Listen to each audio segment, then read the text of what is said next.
Hello मेरे प्यारे बच्चों, तो आप लोगों के लिए एक बहुत ही खास जानकारी, NMTC यानी कि नेशनल मैथमेटिक्स टैलेंट कंटेस्ट, ये इंडिया के मैथमेटिक्स के सबसे रेप्यूटेड एग्जामिनेशंस में से एक है। इसके बारे में आज मैं आपको डिटेल से बताने वाली हूं। क्या इसका ऑब्जेक्टिव होता है, क्या एग्जाम पैटर्न होता है, क्या सिलेबस होता है, मार्किंग स्कीम, सब कुछ पूरी जानकारी आपको इस वीडियो में मिल जाएगी। ऑलराइट, तो ये NMTC national mathematics talent contest, it is a prestigious national level examination and it is conducted by the Association of Mathematics Teachers of India, जिसको हम शॉर्ट में AMTI कहते हैं। तो AMTI की तरफ से ये एग्जाम ऑर्गेनाइज होता है और इसका ऑब्जेक्टिव क्या होता है, हमारे देश के चुनिंदा मैथमेटिक टैलेंट को आइडेंटिफाई करना। किस बेसिस पर? Logical reasoning, creative thinking and problem solving ability. तो क्वेश्चन पेपर इस तरीके से बनाया जाता है कि ये स्किल्स जो है ये बच्चे की जज हो सके, rather than routine text book calculations जो हम नॉर्मल एकेडमिक्स में पढ़ते हैं, उससे बियॉन्ड जाके मैथमेटिक्स की जो स्किल्स हैं, अगर आपके अंदर एक्सपर्टाइज है तो उसको जज करने के लिए ये एग्जामिनेशन होता है। ये एग्जामिनेशन 5 कैटेगरीज में होता है। रिमेंबर, 5 स्टेजेस नहीं, 5 कैटेगरीज। कैटेगरीज कैसे? जो 5th और 6th के स्टूडेंट्स हैं उनके लिए जो एग्जाम होता है वो प्राइमरी कैटेगरी कहलाती है और इस एग्जाम का नाम होता है गॉस कंटेस्ट। राइट, जब 7th और 8th वाले स्टूडेंट्स इस एग्जाम को अपीयर करते हैं तो वो कैटेगरी होती है सब जूनियर और इस एग्जाम का नेम होता है कापरेकर कंटेस्ट। ठीक इसी तरीके से 7th 8th के बाद हम जब नेक्स्ट लेवल पर जाते हैं तो वो होता है 9th एंड 10th का, जिसको कि जूनियर कैटेगरी का एग्जाम कहा जाता है और ये होता है भास्करा कंटेस्ट। राइट, ये सारे जो हमारे देश के पुराने बहुत मैथमेटिशियंस रहे हैं बड़े, उन्हीं के नाम पर सारी कंटेस्ट, सारी अलग अलग डिविजन्स के नाम रखे गए हैं। तो 9th और 10th के बाद आते हैं 11th और 12th। 11th और 12th वाले बच्चे जब इस एग्जाम को देते हैं तो ये इंटर कैटेगरी कहलाती है और इस एग्जामिनेशन का नाम होता है रामानुजन कंटेस्ट। और इसके बियॉन्ड यानी अंडर ग्रेजुएट कोर्सेज, अगर आप कॉलेज में पढ़ रहे हैं, आर्ट, साइंस, टेक्निकल, किसी भी स्ट्रीम में, तो भी आप इस एग्जाम में अपीयर हो सकते हैं और उस लेवल पर ये सीनियर कैटेगरी होती है और एग्जाम का नाम होता है आर्यभट्टा कंटेस्ट। राइट, तो अगर हम अभी स्कूल लेवल वालों पर फोकस कर रहे हैं तो 5th से लेकर 12th तक के सारे स्टूडेंट्स इस रेप्यूटेड एग्जामिनेशन का पार्ट बन सकते हैं। ठीक है, चलिए आगे देखते हैं कि किस तरीके से इस एग्जाम का स्ट्रक्चर होता है। तो ये एग्जाम 2 लेवल्स में ऑर्गेनाइज किया जाता है। Right, first is stage 1 which is preliminary test, जो कि एक तरीके से स्क्रीनिंग राउंड होता है। उसमें से टॉप 10% स्टूडेंट्स को आइडेंटिफाई किया जाता है और उनको वो अपीयर होते हैं स्टेज 2 में, जो कि फाइनल टेस्ट होता है, जिसके मार्क्स के बेसिस पर आपका फाइनल रिजल्ट, फाइनल रैंकिंग जो है वो डिक्लेयर की जाती है। तो ये 2 स्टेजेस में ऑर्गेनाइज होने वाला एग्जामिनेशन है। बात करते हैं स्टेज 1 के बारे में डिटेल में। तो जो स्टेज 1 होती है, क्या होता है उसमें? सबसे इंपॉर्टेंट बात, 2 घंटे का एग्जामिनेशन होता है। 2 घंटे के एग्जामिनेशन में कितने क्वेश्चंस करने होते हैं? फिर से जैसा कि हमने पहले डिस्कस किया कि टेक्स्ट बुक कैलकुलेशंस के बियॉन्ड इसमें बात की जाती है, यानी जो क्वेश्चंस आपको मिलेंगे यहां पर वो नॉर्मल तरीके के नहीं होंगे कि फॉर्मूला अप्लाई किया और रिजल्ट आ गया। राइट, एक ही क्वेश्चन में 2 या 4 कंसेप्ट्स का मिक्सचर भी हो सकता है। क्वेश्चंस में अलग से लेवल की लॉजिकल थिंकिंग की भी जरूरत पड़ सकती है। तो 2 घंटे में आपको कितने क्वेश्चन करने होते हैं? जो प्राइमरी सेक्शन था यानी कि 5th और 6th क्लास वाला, उनके लिए होते हैं 20 क्वेश्चन, मात्र 20 questions, only 20 questions they need to attempt. और बाकी कैटेगरीज के लिए होते हैं 30 क्वेश्चंस, यानी कि सब जूनियर, जूनियर और इंटर किसी भी कैटेगरी के लिए आप ले लें तो उनको कितने क्वेश्चंस अटेम्प्ट करने होंगे? उनको अटेम्प्ट करने होंगे 30 क्वेश्चंस। अब बात करते हैं 30 क्वेश्चंस या 20 क्वेश्चंस होते किस तरीके के हैं।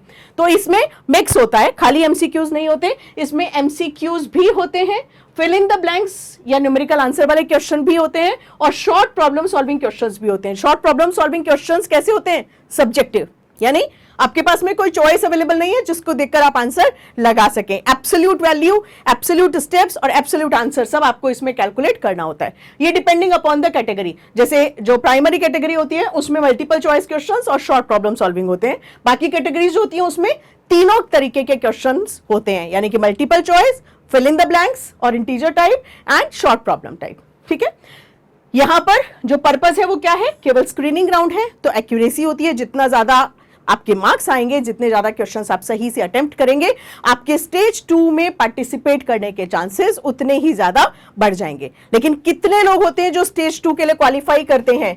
Only top 10% candidates. केवल 10% कैंडिडेट्स स्टेज 2 के लिए क्वालिफाई करते हैं। क्वेश्चंस के लेवल की अगर मैं बात करूं तो यहां पे मैंने उसको भी मेंशन किया है, 20% क्वेश्चंस जो होंगे वो मॉडरेट लेवल के होंगे, राइट, जिसको एक अच्छा अबव एवरेज बच्चा अटेम्प्ट कर सकेगा, एंड 80% जो क्वेश्चंस होंगे वो हायर लेवल के होंगे, जिनमें की कुछ यूनिक थिंकिंग, कंसेप्चुअल अंडरस्टैंडिंग या डिफिकल्टी लेवल हायर की जरूरत होगी। ऑलराइट, तो ये स्टेज 1 के डिटेल थे। सबसे इंपॉर्टेंट 2 घंटे का टेस्ट है जिसमें कि एमसीक्यू और सब्जेक्टिव टाइप क्वेश्चंस होंगे, और प्राइमरी सेक्शन के लिए 20 क्वेश्चन होंगे, बाकी सभी क्लासेस को 30 क्वेश्चंस जो है वो अटेम्प्ट करने होंगे। अगर हम स्टेज 2 की बात करें तो ये फाइनल टेस्ट है। स्टेज 1 था हमारा स्क्रीनिंग राउंड में से टॉप 10% यानी कि एक बहुत अच्छा चंक स्टूडेंट्स का निकल कर आएगा जो कि इस फाइनल टेस्ट में कंपीट करेंगे। यहां पर ये वाला जो टेस्ट होगा ये होगा 3 घंटे का, ठीक है, और इस 3 घंटे में सारे के सारे जो क्वेश्चंस आएंगे वो डिस्क्रिप्टिव क्वेश्चंस होंगे, प्रॉब्लम सॉल्विंग यानी कि सब्जेक्टिव टाइप, कोई एमसीक्यू नहीं, कोई इंटीजर टाइप नहीं, कोई फिल इन द ब्लैंक्स नहीं। नॉर्मली कितने क्वेश्चंस होते हैं? केवल 6 to 8 क्वेश्चंस, यानी 3 घंटे में आपको केवल 6, 7 या 8 क्वेश्चन सॉल्व करने होंगे।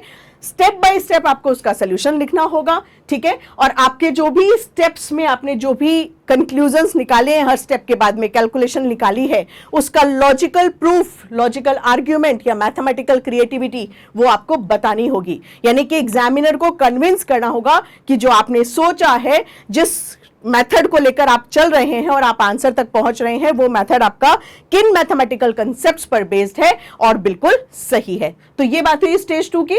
2 स्टेज 2 के बारे में हम बाद में डिटेल में फिर आपको मैं बताऊंगी। आते हैं मार्किंग स्कीम पर।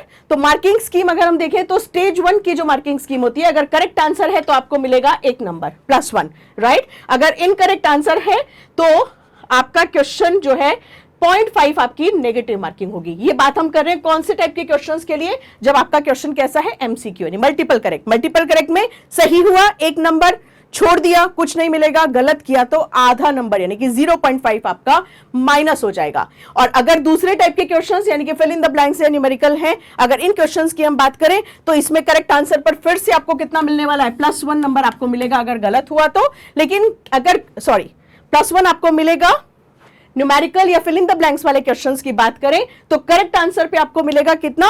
+1, और गलत होने पर कितना कटेगा? 0.25, यानी कि यहां पे हमारा जो मार्क कट रहा था वो था हाफ, और यहां पर हमारा जो कट रहा है वो कितना होगा? 1/4। अगर आपने छोड़ दिया है, अटेम्प्ट नहीं किया है, तो कोई मार्क्स ना आपको मिलेंगे ना ही कोई मार्क्स डिडक्ट होंगे, ठीक है। यानी कि +1 आपको मिल रहा है हर कैटेगरी में सही करने पर। अगर एमसीक्यू है, गलत अटेम्प्ट किया तो 0.5 मार्क्स डिडक्ट होंगे, और अगर न्यूमेरिकल या fill in the blank question है, आपने गलत अटेम्प्ट किया तो 0.25 मार्क्स यानी कि 1/4 मार्क आपका डिडक्ट होगा। स्टेज 2 की बात करें तो स्टेज 2 में कोई नेगेटिव मार्किंग नहीं होती, सीधी सी बात है, डिस्क्रिप्टिव क्वेश्चंस हैं सारे के सारे, तो no negative marking in stage 2, right. तो ये हमारी स्टेज 1 की मार्किंग स्कीम हो गई। अगर हम सिलेबस की बात करें तो सिलेबस ऑफ कोर्स जैसा कि आपने देखा 5th और 6th वाला बच्चा सेम क्वेश्चन पेपर अटेम्प्ट करेगा क्योंकि वो एक कैटेगरी में आता है। ठीक इसी तरीके से 7th ग्रेड और 8th ग्रेड वाला बच्चा भी एक ही कैटेगरी में आता है, उनके लिए कॉमन क्वेश्चन पेपर होगा।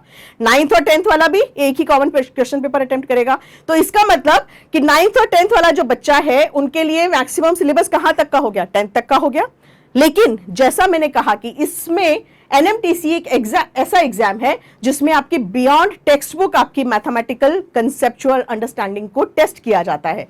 तो यहां पर कोई फिक्स्ड चैप्टर वाइज सिलेबस जो है वो प्रेस्क्राइब्ड नहीं है, ठीक है, जैसा कि स्कूल एग्जामिनेशंस के लिए होता है या बहुत सारे और ओलंपियाड एग्जामिनेशंस होते हैं, उनमें भी फिक्स सिलेबस होता है आपके एकेडमिक करिकुलम के हिसाब से। यहां पर ऐसा नहीं है। पहली बात तो 2 क्लासेस एक साथ कंबाइन है, तो ऑब्वियसली 5th और 6th वाला बच्चा एक साथ करेगा, क्योंकि यहां पर 2 क्लासेस एक साथ कंबाइंड है। तो जब 5th और 6th वाला बच्चा कंपीट करेगा तो ऑब्वियसली 5th वाले बच्चे को भी 6th वाला सिलेबस तो आना ही चाहिए।